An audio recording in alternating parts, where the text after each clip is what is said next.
They've turned it over 3 times.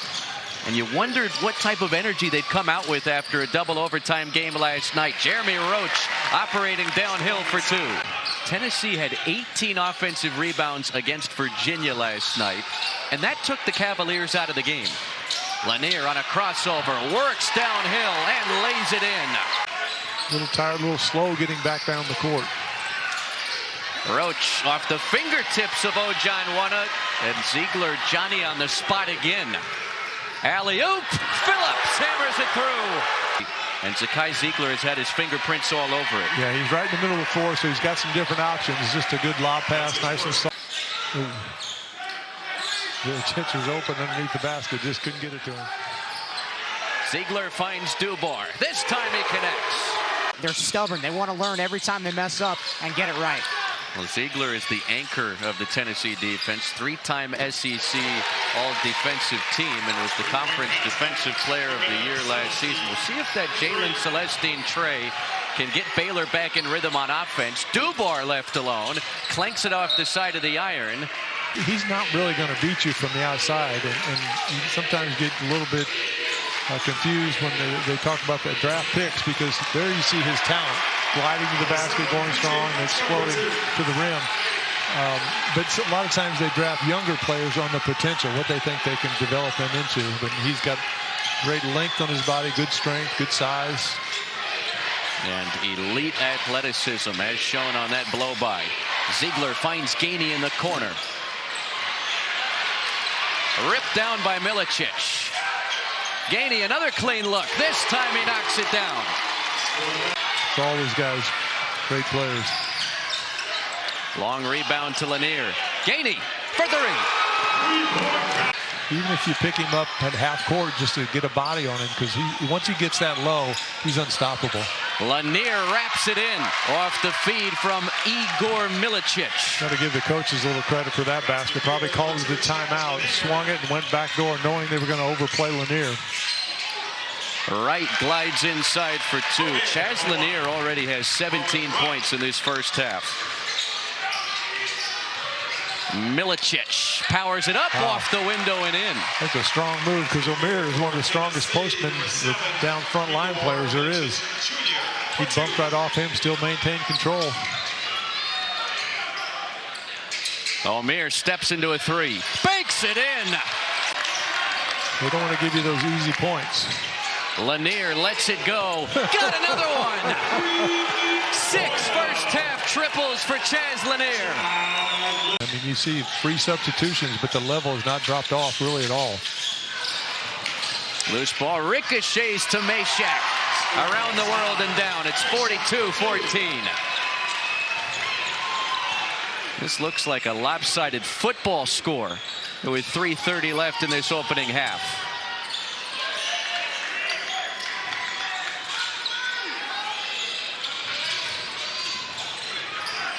And Baylor's having to work for every possession just to get a good shot.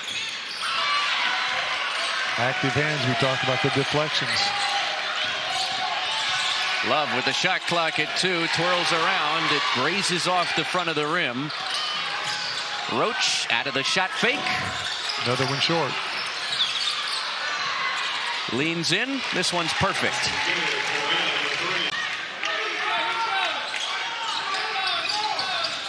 Baylor 7 of 25, 28% from the field. Edgecombe raises up and uses the window for 2.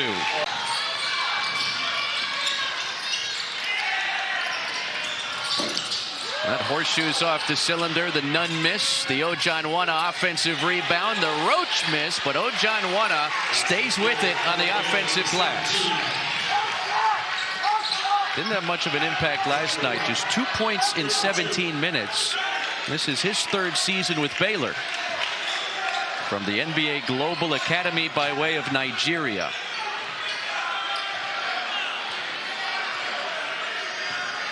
Final moments of the opening 20. It's a Lanier 3 and a Lanier make.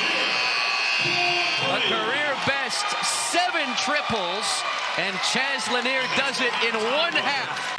Coach Drew went on to say, too many turnovers. We're getting bullied on the glass. Poor transition defense. We have to get better in all those areas. Amir goes off the window. A southpaw flip. That last play, just a high pick and roll, nice little pocket pass. I guess they're calling it nowadays. But I'm not sure where that term. Whoa! Phillips to Akpara. The bigs connect on the alley-oop for Tennessee. Was going to explode. Here's that last play, though. Phillips recognizing the switch and just threw it up the rim.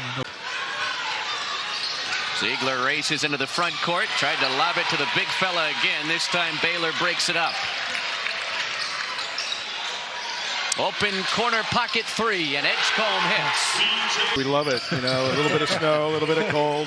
The phones start ringing, you know, people start looking at where do I get away to go somewhere beautifully warm, and we're only, you know, 2 hours from New York. We're 30 minutes from Miami. We have 48 flights a day, and it's and when you leave the Bahamas, you're in pre-clearance U.S., so, you know, it's so easy to get back and get back home. You're not traveling too far at all. We're so close to everywhere in North America. And we just started direct airlift from L.A. On Alaska and JetBlue. We're super excited about it. I'm a California-based guy. So, all right. I mean, so hearing that, I'm you know, I'll tell you, we're actually 10 minutes closer than Hawaii if you're traveling from L.A. Isn't that something? I mean, you think West Coast, right. I mean, you just go across to Hawaii. I think this place... closer to come to the Bahamas. Oh, it's a lot better than what you get over there in the Hawaiian Islands. Hey, while we finish up this men's 4-team event this week, as Zakai Ziegler rings it up from long range, this is just the start of Baha Mar hoops. You've got some elite women's teams coming in. Gino Ariema just clinched the winningest head coach mark in women's college basketball history earlier this week. He's going to bring that record, all those championships, to this event. And then more men's teams will be here next weekend. So you're really just getting this thing off the ground with 10-plus days of basketball here. Oh, absolutely. Over 20 teams. We were the first to do the NCAA women's tournament here at Baha Mar, and we just keep growing. We're also doing an ESPN event in the fantasy football draft. We just started that up as well. That's exciting in August. We've got a lot of sporting activities going here at Baha Mar. And the Flamingos will love it. You know, they're so sociable. They really do, and they sleep on one leg. No, absolutely. Well, it feels like every time we come here, and Kyle and I have been fortunate to now do this event for 3 years in a row, but there's always something new, right? I mean, you got a new jazz bar that's slowly starting to open up. Almir drives it in a crowd. No-look pass. Edgecombe on target from long range. A lot of people talk about those super conferences of 16, whatever each. They're close. They're right there. Edgecombe hangs. Missed it off the glass. Rips it away from Milicic and a finger roll finish. Strong play. Milicic. You learn if your team is successful, all those individual awards kind of fall in place because of the team success. I mean, Edgecombe with an athletic finish. Yeah. But, you know, in the NBA, I think they even fine you if you don't have on the right socks or whatever the case is. I've heard of stories of that. Roach elevates and gets the shooter's touch. They win out. Good chance it'll be them.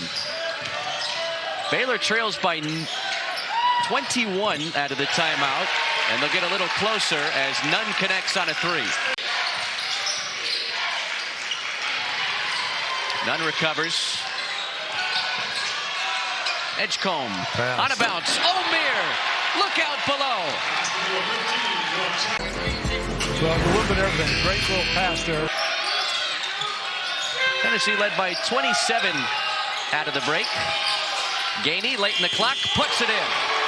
Yeah, had to shoot it. Shot clock was at 1 when he let it go. That's Lanier. It was partially blocked by Roach. Wright pulls up. Short. Seen a lot of those shots come a little bit short tonight. Second night of a back-to-back. Edgecombe with a nice effort to create the second opportunity for Robert Wright. They're battling.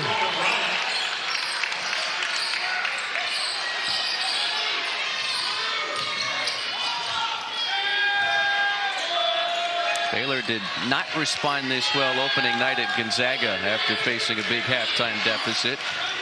Scott Drew has to be pleased with the efforts this second half. Meshack swings it. Tennessee takes the clock inside of 4 minutes. Gainey finds Phillips rolling. Phillips, patience in the eye of a storm for two. Good strength, too. He caught the ball. There was a couple of slaps. Caught him in the arm, whatever, but he knew it was coming, so just gathered his strength and went up with this soft touch. 11 points off the bench for Cade Phillips. Edgecombe, giant steps down the lane and a kiss off the glass.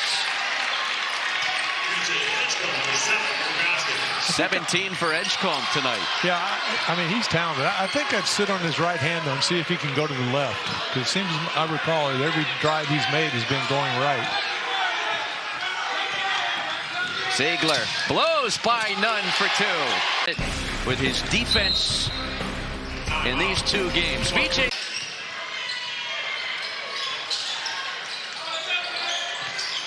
They get it back to O'Meara, spinning around Phillips, and he uses the glass. He's a handful down there in the low post. It's another double-double for Norchad O'Meara. 22 points, 10 boards tonight, as he notches his fourth in Baylor's first 6 games.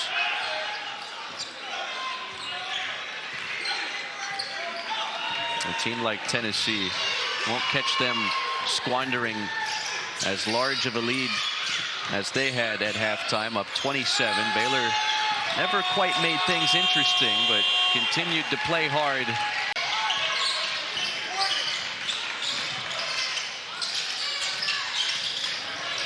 Roach splits the defense. Out to Edgecombe for three. Nice. His final 42 seconds. Young freshman that's put on 10 pounds since arriving on campus. Roach hits the midi. Celestine off the front rim. The Tennessee Volunteers are the 2024 Continental Tire Baha Mar champions.